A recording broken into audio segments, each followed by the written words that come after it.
Thanks for coming. Today we have Joris Bierkens from University of TU Delft.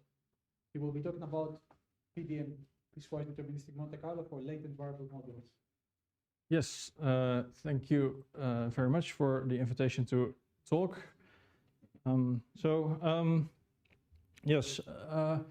we have heard already last week a couple of talks about piecewise deterministic Monte Carlo methods, and overall they have good properties for mixing, etc., and they have some special properties that can be used with subsampling.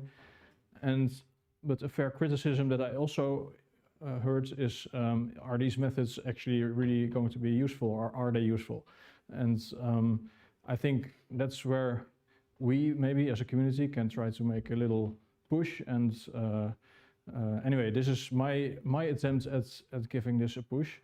And this is joint work with people in the Amsterdam University Medical Center, Birgit Solly and Thomas Klaus. So basically we started talking 9 months ago on, and they have some very nice problem which involves a huge data set and actually a challenging sampling problem for which they have already implemented a Gibbs sampler. But then the challenge is, can we speed up these computation and make this problem actually feasible for larger data sets?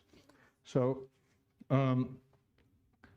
this model that they have developed, and in particular I think Thomas Klaus and his collaborators, is called the AFT model, the accelerated failure time model.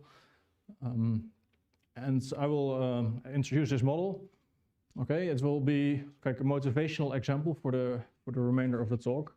So it will be the nail that we're trying to hit with our methods, and we're going to use the hammer piecewise deterministic Monte Carlo, in particular bouncy particle sampler.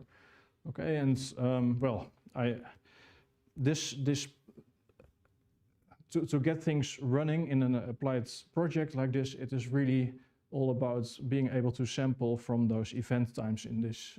So I will spend a little bit of time on explaining that, and for many in the audience that is maybe a bit of some things that they have heard before already. But okay, let's see. Then we will see how it can be applied to these methods, to these models. And this AFT model will be a particular case of latent variable models. So that will be a little bit the generalized kind of models that we're trying to work with. Okay, this is really a work in progress. I'm able to show some like computational results that say, okay, this is running for a particular example, but it's not running as good as I would like it to do. So that's still work in progress. Okay, so the model. This is about screening for cancer. So colorectal cancer, this is nasty to have, but also nasty to be diagnosed with, because it requires unpleasant investigations. And this is for the Netherlands. Some at least I think, okay, I have shamelessly stolen the first couple of slides from Birgit, who presented this a while ago. So this is 12,000 diagnoses for cancer, and so it's a large number already, the number of diagnoses, but this also warrants the need for having a screening program. Okay, so from in this age, people are screened for this cancer bi-yearly. Okay, so you can imagine even in a smaller country such as the Netherlands, we have I guess millions of entries in this data set. Okay, and what is particular is that there are a couple of stages that they would like to model. So you have first some kind of innocent display of this cancer, which can easily be removed, but or you could have the more serious advanced state of the disease. And then there is the state where there is nothing. Okay, so there are actually 3 states essentially. So this adenoma will be this precursor, this kind of benign situation. I might be saying things wrong. I'm not the expert on this topic. So this is the model that was developed by Thomas Claus and co-authors and published in Annals of Applied Statistics. So there you can find details if you're interested. And when we started talking, he said, yes, can we make this run faster because we have to deal with such enormous data sets. Okay, here is more detail of the model. So the 3 states, as I mentioned, the healthy state, the adenoma, and then the cancer developments. And every individual that is in the data set there has its own individual screening times, which, well, for whatever reasons they are chosen, those are given to us as data.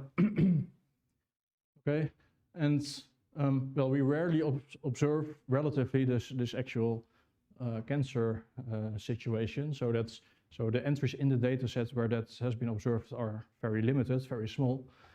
And then, but we do mostly observe this first case and sometimes maybe that second case. Okay, and then you see that like the way that the disease may progress is from state 1 to state 2 to state 3, and maybe the case that for those observation times for this individual, stage 2 is never observed. Okay, so these are the observation times, and basically in all the observations he is in a healthy state. Or there is actually an observation where it is measured in the hospital that there is this adenoma has occurred. Or okay, when this happens, is my understanding, this will be immediately kind of removed, repaired. The individual is, let's say, brought back to state 1, you could say, or is sort of removed from the database. So it's okay. It will not happen that we will have first this and then also a state 3 observation, because that person, well, I think those entries are simply removed from the dataset. But what might happen is that we fail to observe this intermediate state and immediately observe like the bad situation. So this is a sensor data problem. We only observe at those screening times. And well, then there are some ways to represent this data. So these times are given to us. There is then the final time is the time that is really of interest. That sort of says most about that is entered to the data set, and that is the last screening time that we have seen in this case. So there are 3 different cases. In the first case, we measure this screening time, and the right screening time is infinity. Here we measure this screening time. So it's the time. Basically, this is the latent variable that we're not seeing is the time until this happens and the time until this happens. And so what is for this new I3, we only know that the time for which anything happens is going to be after new I3. So that's the left bound of the interval is new I3. And here, well, here the left bound for the adenoma is here, and the right bound is here. And in this case, the left and the right bound for this adenoma are both to the left of this new I3. So we're choosing this as our data. So this is the data that in the end I'm going to work with. Okay, it's a bit, maybe the details don't matter so much, but so an example entry in the data set looks like this. So for a particular individual, so the first row is one individual. We measure, okay, this individual we have measured that it's not progressed to anything serious. So, and the last observation was at time 2. Second individual, okay, actually we have the last observation was measuring adenoma, and that happened. I think, yeah. So yeah, that was at time 5 that we have measured at adenoma, and the previous time that we hadn't measured, that was at time 2. Okay, that's a similar, the final one.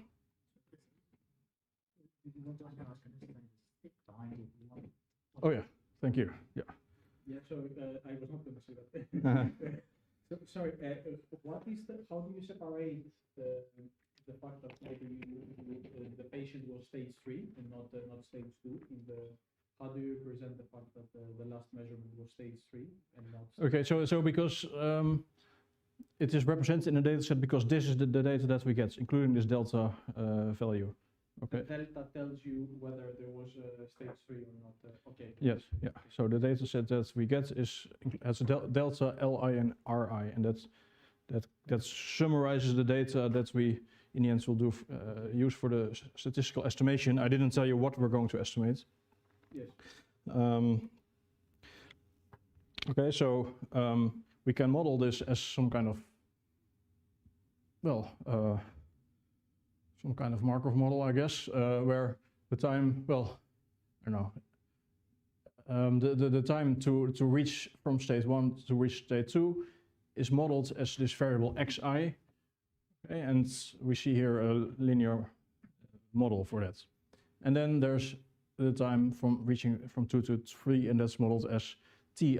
And see, for logarithm of xi and logarithm of ti, they assume this type of model, because I guess it fits well to the data, but they take some freedom in specifying what kind of distribution does this randomness have. Okay, but you can think for this talk about having having a normal distribution, or maybe a log, or maybe a logistic distribution, or something like that. And you see that these times depend on some covariates. So these are aspects of that individual. So maybe age, social class, whatever. Okay. But we don't observe those xi and ti. You could say that they are latent variables. We only observe, as I mentioned, this data that you saw on the previous slides, those at these screening times. Okay, and the goal would be of this to actually of my project would be to estimate beta and sigma in the situation, both for variable x and variable t. Okay, so well, in this example data set that we've just shown, these could be the values of the latent variable. So the time that we switched from healthy to adenoma was at time 3, and then it took 3 units of time longer to reach the cancer, but it was never observed because our final measurement was taken at time 2, and etc. So these are some possible realizations of the latent variables, and of course in reality they are real numbers, not integer valued numbers, all of these. Good, that's a little bit about the model. So I guess in a nutshell, it's a latent variable model or a sensor data model, and the challenge will be to try to design some MCMC for this. And actually, so Thomas and his collaborators have designed a Gibbs sampling for this, where they can sample the latent variables conditional on the parameters and the parameters conditional on the latent variables, and that works well, but is slow. Okay, so then, so we're going to try to use this methodology, piecewise deterministic Monte Carlo methods, and so let me give you a brief introduction to this. So it relies on being able to simulate piecewise deterministic Markov processes, and as we have seen previous week, these are continuous time processes, maybe in the general state space. In this case, it will be RD. They move along a deterministic trajectory. No, don't worry about the notation, but once we're at a certain position, we move along a deterministic trajectory until at a random time, something changes about this trajectory. We jump to another position in the state space. Okay, and that random time is characterized by a switching intensity. So that depends on the position. So that leads to non-homogeneous Poisson processes for simulating these event times.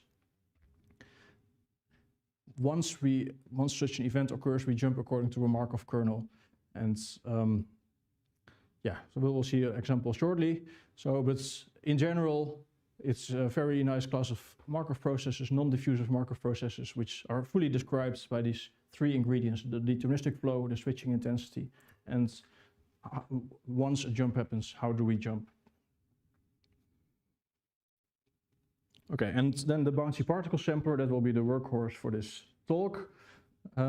So that's we specialize to taking a state space, which is the Euclidean space, and we augment it by a velocity variable. So there we have our process set t, position, which is the parameter, and the augmented variable, the velocity. And we see a deterministic flow, which basically the flow is keeping the velocity constant and moving in the direction of the velocity.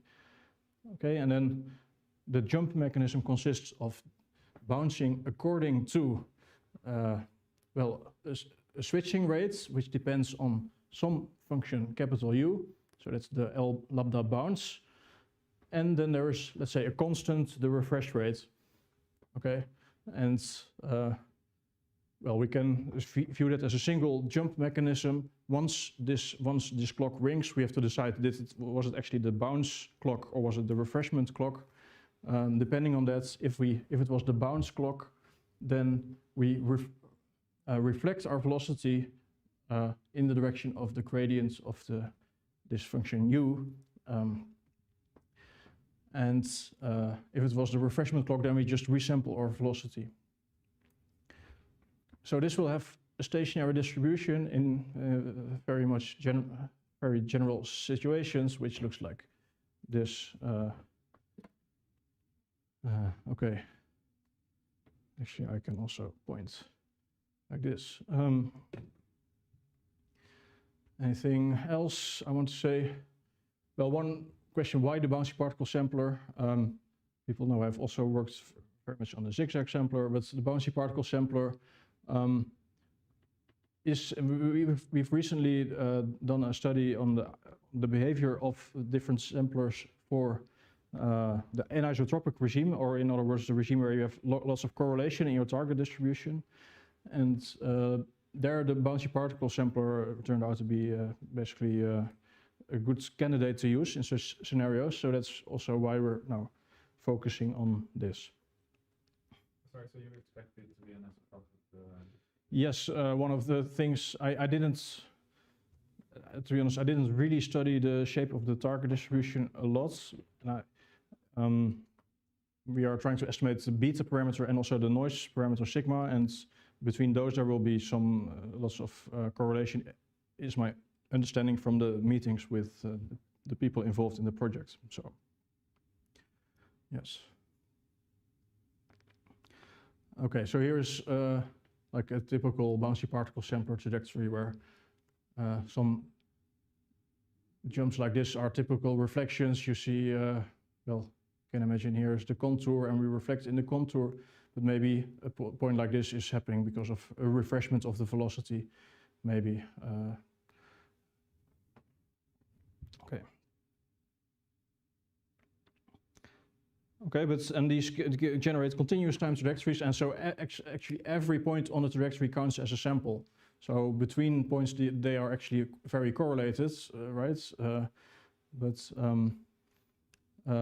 But anyway, the computational effort is just to determine those points at which you change the direction. That's where the computational efforts go. So all the points in between you get, let's say, for free, in the from a computational point of view.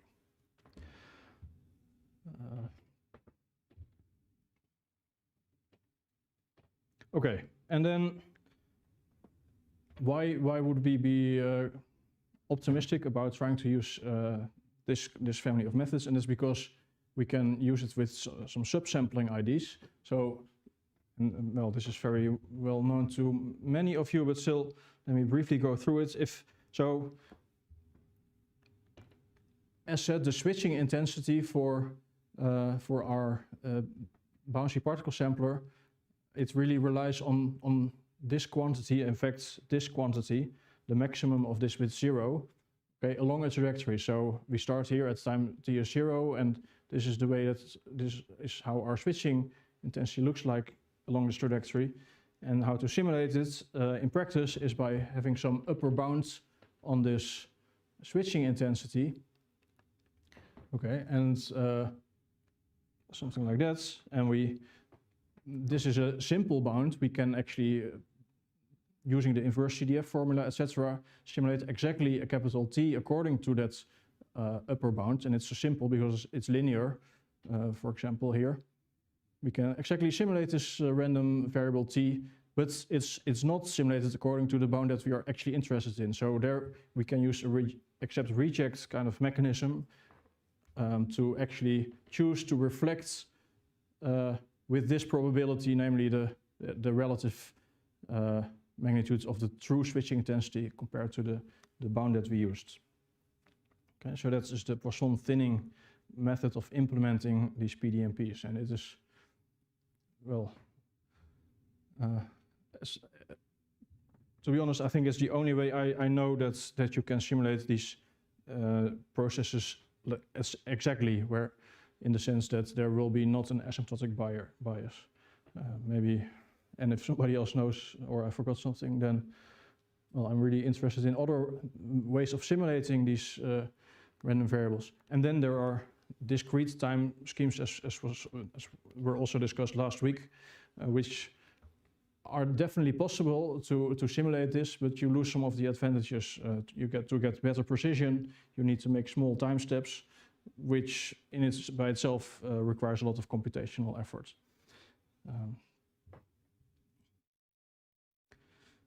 And here, in a statistical problem like this, it is actually, I think, for me at least, hard to think what is the effect of the discretization. How should I choose it? I just don't. I don't know how to do that. Okay, this simulation mechanism is then also nice because it leads to the possibility of subsampling. And I find myself repeatedly having to think again, okay, how exactly does it work? Why is it possible? But it's something like this. So here is our true switching intensity in black. Well, the positive part of that would be our true switching intensity, but it's and this purple curve and the blue curve, they are random, let's say random curves with the property that if we average over all those random curves, and these are just two realizations, so if we average over these, they will result in this curve. Okay. Okay, so these will allow us to actually compute the switching time, and we can completely throw away the thing that we really want to compute, the black curve. We just use these random realization. We need a global upper bound, and this is really where the difficulty with the subsampling procedure lies. We need a global upper bound for all the random realizations of these curves here. Okay, and and then the procedure is almost like it was before. We use that global upper bound to randomly draw some switching time. That will give us this capital T here.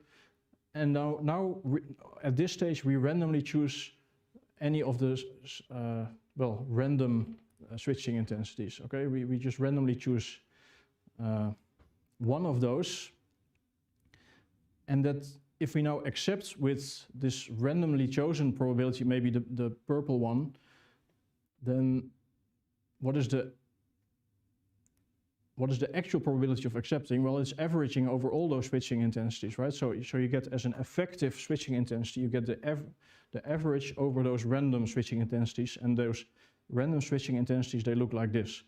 It is funny with this maximum operation here. This means taking the maximum with 0, but it turns out that if you do the computations, it still satisfies the properties that leave the target distribution that we want invariant. So it still has these good properties. Okay. So this is well known for many of us here.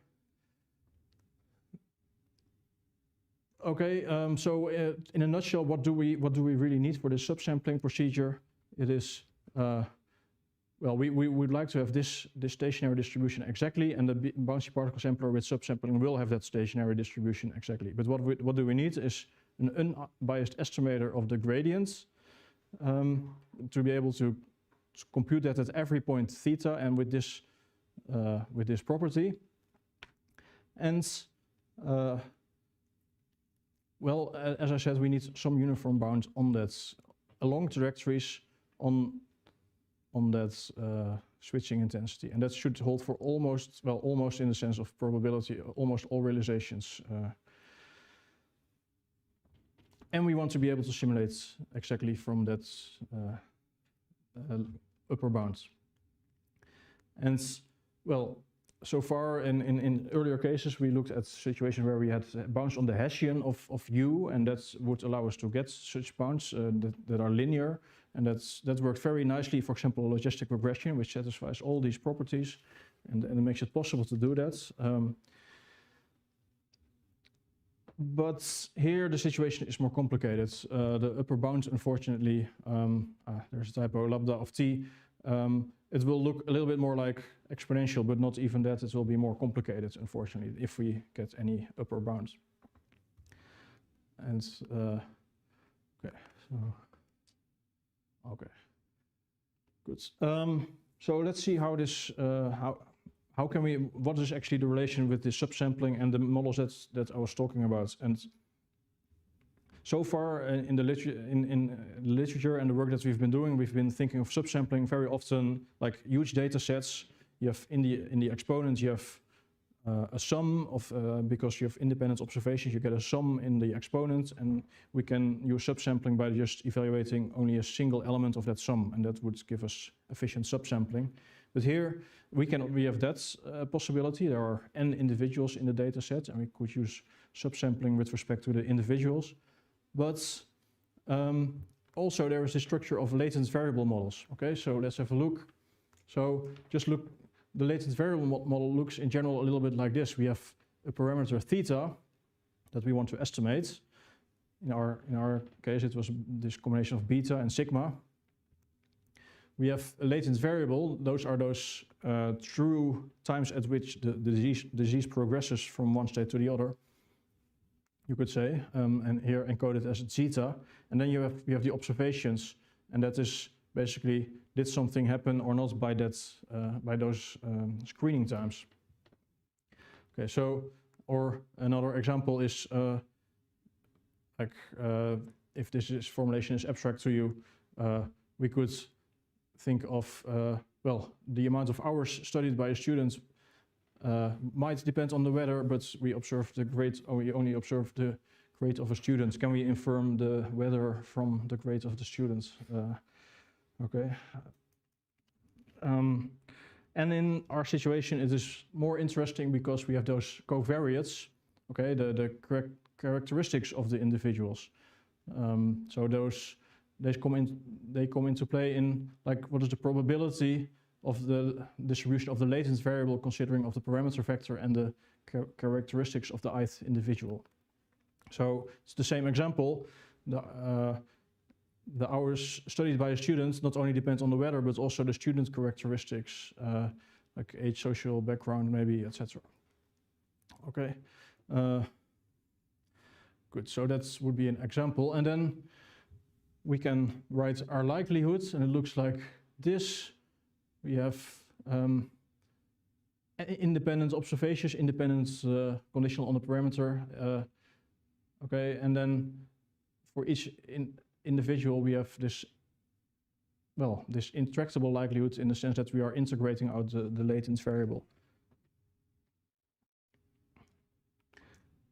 So in order to start thinking about how to implement these bouncy particle sampler, etc., we need to write it in terms of this potential function, or at least it is convenient. So it is negative log likelihoods, and in combination with some prior. The prior, I will not talk more about it. I will not talk about it. It's not interesting. But writing down this potential function, and then actually we need the gradient of it. If you remember, to determine the switching intensity, it becomes an expression like this. And then if you carry out the computations, so you take the gradient of a logarithm, so you get 1 over this integral times the gradient within the integral, and that only becomes the integral of this guy here. Well, maybe it's nice to do that computation. Maybe you're very familiar with this if you've done a lot of statistics, and maybe you're not very familiar with this.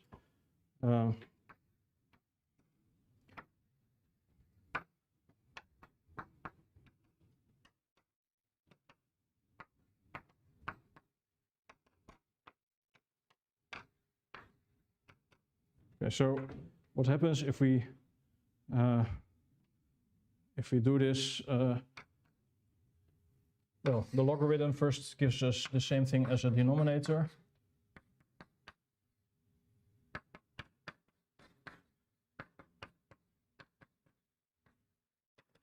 And in the numerator, well, let's write the same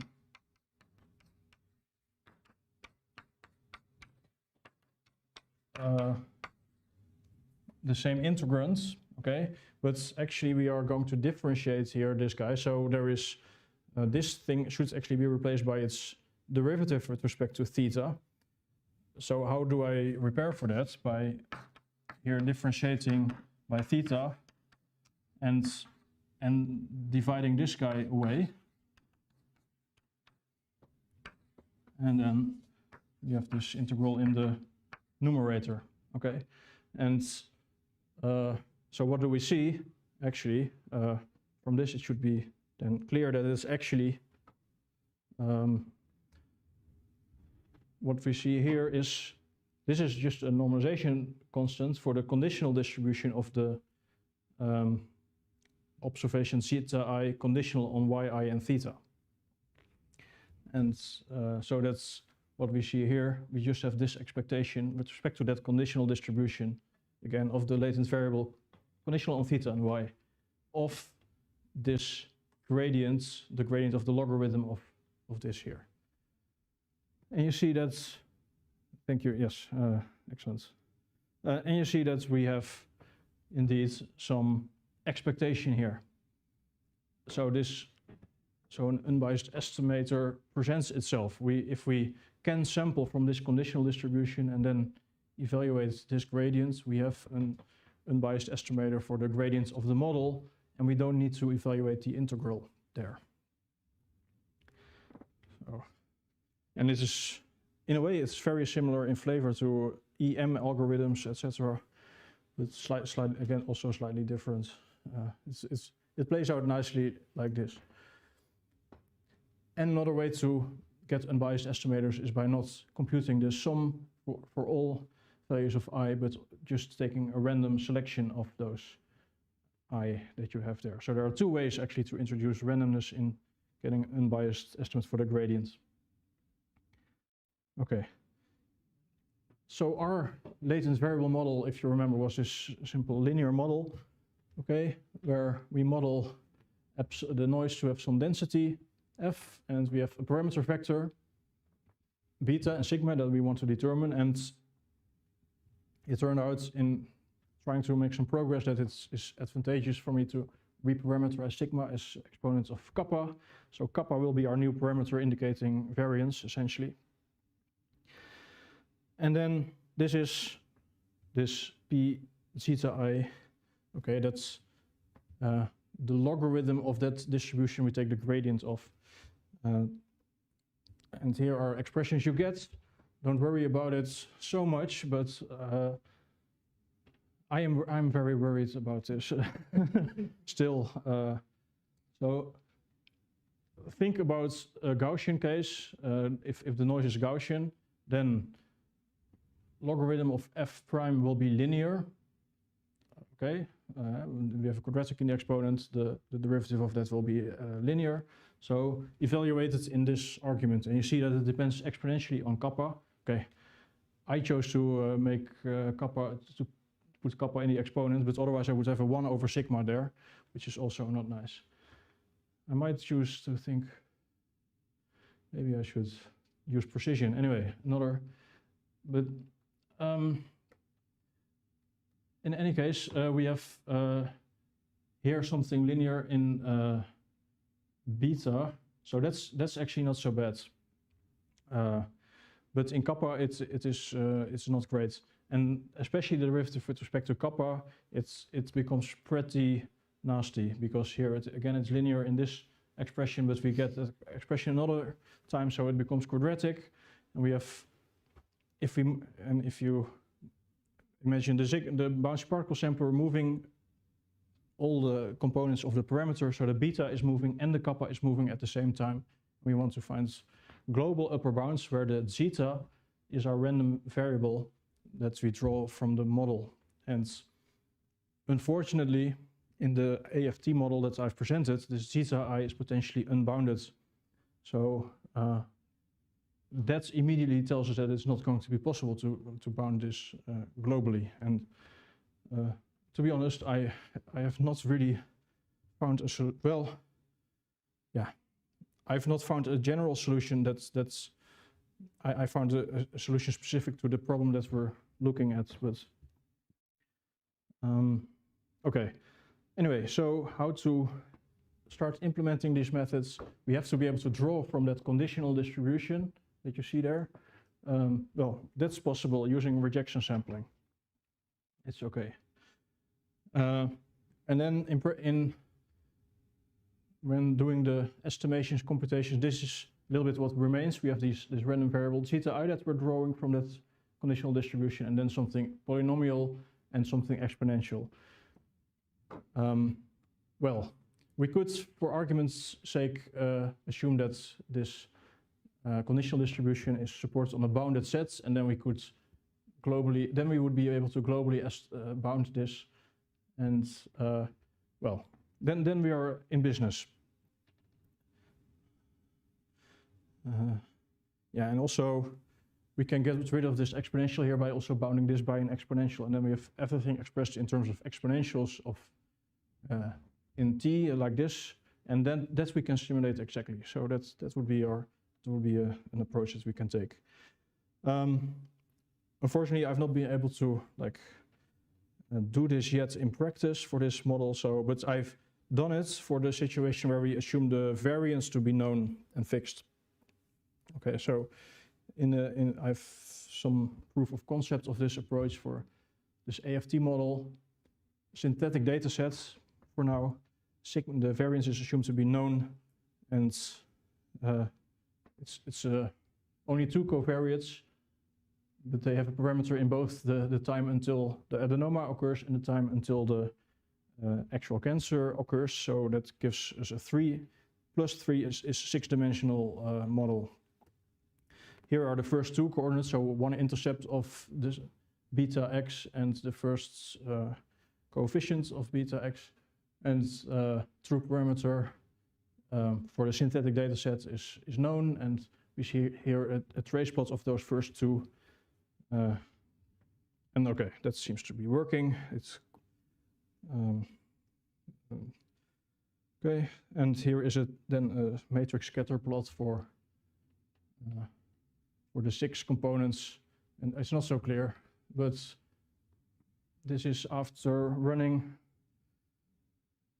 well, for until a time horizon 30, I think, or it doesn't give so much information. But anyway, it's, yeah, on my screen it is more clear. There are some cloud points here behind the regression slopes. Basically the same cloud points as you see on the top right corner. Anyway, we get points of cloud points, and they look like they are unimodal. They are from some distribution. So we have come out of our burn-in phase and reached some stationarity. Okay, so this is already then my final slide. So why would we want to do this?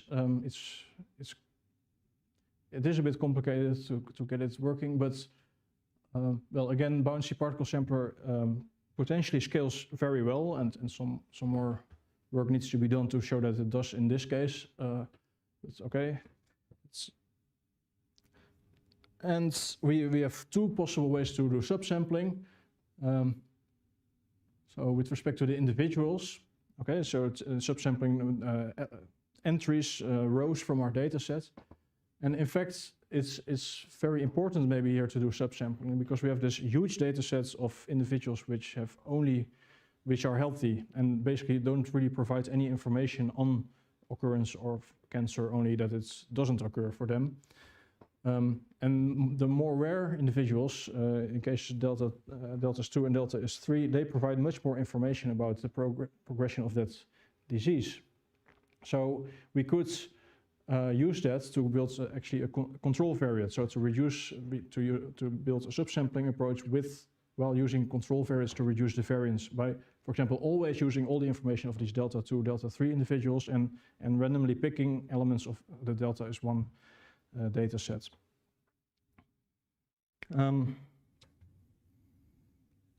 And why PDMPs? Because we avoid this intractable likelihoods and just simulate. We don't have to simulate and keep track of the values of the latent variables. Okay, so that's another possible advantage. So, and I'm in this work, I am trying to set this up in such a way that, okay, in the presentation also I've been trying to present it in such a way that it's not only applicable to this AFT model, but like it would be ideal if we can make it work for general latent variable models. So that remains a more long-term goal. Okay, so I think that's all there is. Yes, thank you very much. Do you have any questions?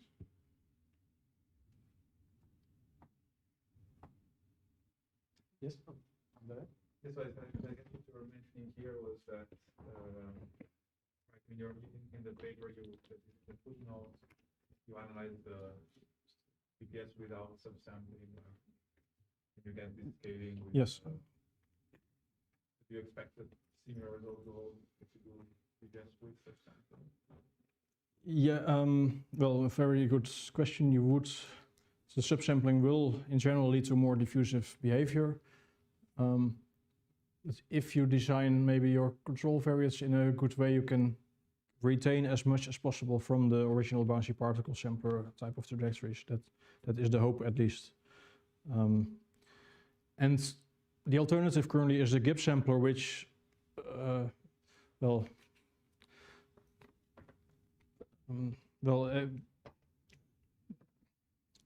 as far as I know, is also not dealing great with these correlations, and with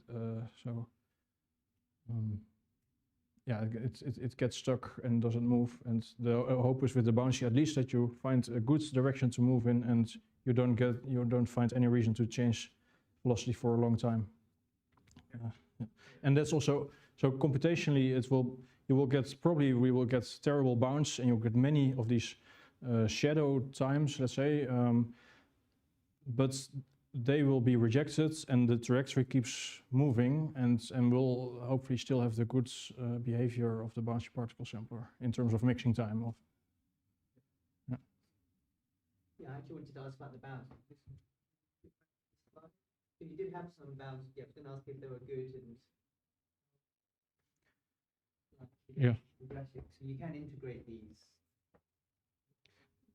Yes, you could. There are different ways to look at it. We still need to take some supremum over zeta. That's, let's say it's zeta lives on a bounded set. Maybe we take it. Okay, but we can take it, and because it's quadratic, then it just we can take just the extremes of that bounded set and add those two to well, that's bound. That way we get rid of theta. Then we get something quadratic in t times exponential. Well, we can bound this by an exponential, or we can numerically integrate something like this and solve for it, right? We can implement routines if we want that can be super fast for this particular type of bound. Sorry, anyone else want to ask? So you have to have another bound that is uniform over the possible samples, Yes.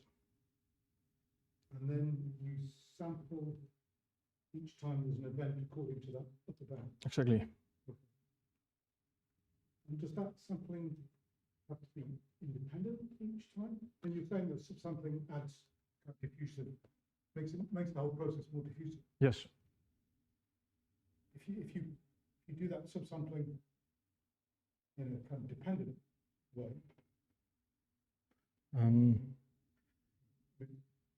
Yes. so it's still unbiased, but not independent each event, potential event.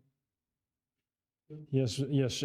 Okay, but I think it would break, at least mathematically, the Markov property of the process that you're simulating. So currently, because we draw this randomly with no history of the past, it retains a Markov property, and and I don't know how to analyze or understand the process anymore if we introduce some dependence. Although you could try from empirical point of view, how does it work, and you could argue maybe it's something adaptive. Yeah.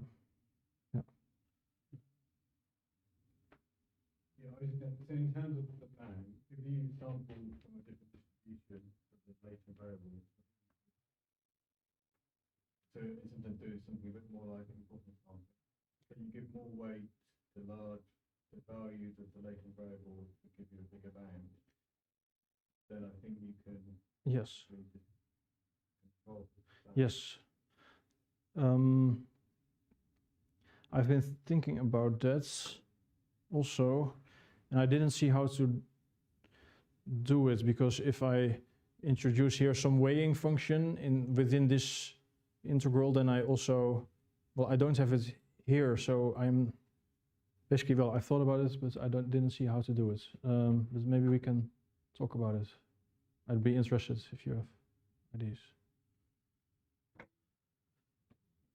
You know this paper, the Gibbs zigzag, where they do, essentially they have the parameter space and they have a latent space, and they keep the latent space constant, basically fixed. They run their zigzag, and at random times they